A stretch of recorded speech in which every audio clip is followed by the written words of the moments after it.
যে সাগরে সব জাহাজ যায় সেই সাগরে কি সাকিবের জাহাজের যাওয়া মানায়? ক্রিকেটের শতবর্ষের রেখায় অনেক বিন্দুর মাঝে লাল সবুজের তো ওই একটাই আমি যে স্থায়ী অমাবস্যার রাতের ওই জ্যোৎস্নার আলো, যে মৃদু হলেও অন্ধকারে পথ দেখিয়েছে বাংলাদেশের ক্রিকেটকে। আমি যে বর্ষার বাতাসে মুকুলিত বসন্ত। আমি ক্রিকেটের পংক্তিমালায় নতুন এক মাত্রা। আমার নাম সাকিব আল হাসান। আমি বাংলাদেশের ক্রিকেটের সূর্যোদয়। বাংলাদেশের ক্রিকেট যদি একটা কাব্যগ্রন্থ হয় তাহলে এর সনেট বা চতুর্দশপদী সাকিব আল হাসান।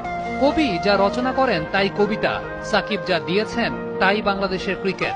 ক্রিকেটে লাল সবুজের ব্র্যান্ডিং এর বিশ্বায়নের শুরুটা তার মাধ্যমেই। নিজে সমীহ আদায় করেছেন, বিশ্ববাসীকে বাধ্য করেছেন বাংলাদেশকে সমীহ করতে। বিদেশ বিভয়ে ঘুরতে যাওয়া পর্যটক যখন নিজের দেশের পরিচয় দেয়, ওপাশ থেকে লাল সবুজের এই দেশটার বিজ্ঞাপনে তাকেও শুনতে হয় সাকিব আল হাসানের কথা।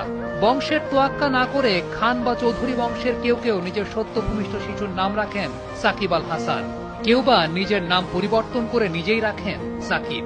কেউ কেউ এক ঝলক সাকিবের সান্নিধ্য পাওয়ার জন্য বিনিদ্র রজনী যাপন করেছেন, আবার কেউ বা সাকিবের ব্যাটিং দেখবে বলে স্কুল ফাঁকি দিয়ে পিঠে মানচিত্র এঁকেছে। ক্রিকেট বিশ্বে বাংলাদেশের মানচিত্রটাকে দাম বাড়িয়েছে সাকিব। এদেশের তরুণ প্রজন্ম তাকে অনুসরণ করে, অনুকরণ করে। জীবনের শেষ দিন গুনতে থাকা বুড়ো দাদু নাতিকে মাথায় হাত দিয়ে আদর করে বলে, আমার নাতিটা যেন সাকিব আল হাসানের মতো হয়।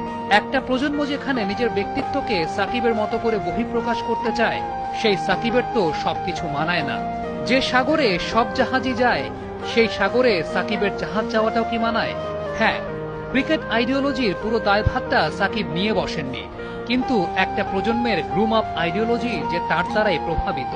যে মানুষটা সর্বোচ্চ আনন্দের উৎস, সে মানুষটাকে বিতর্কে দেখতে চান কজনা। ব্যাপারটা হয়তোবা সাকিব আল হাসান নিজেও বোঝেন দেখেই ফিরে এসেছেন। জাহাজটা যে সাগরের দিকে ছুটিয়েছিলেন দক্ষ নাবিকের মতো তা ঘুরিয়েও নিয়েছেন। এই দেশে গর্ব করার মতো অনেক কিছুই আছে, সেই সাথে এই দেশে একটা সাকিব আল হাসানও আছে।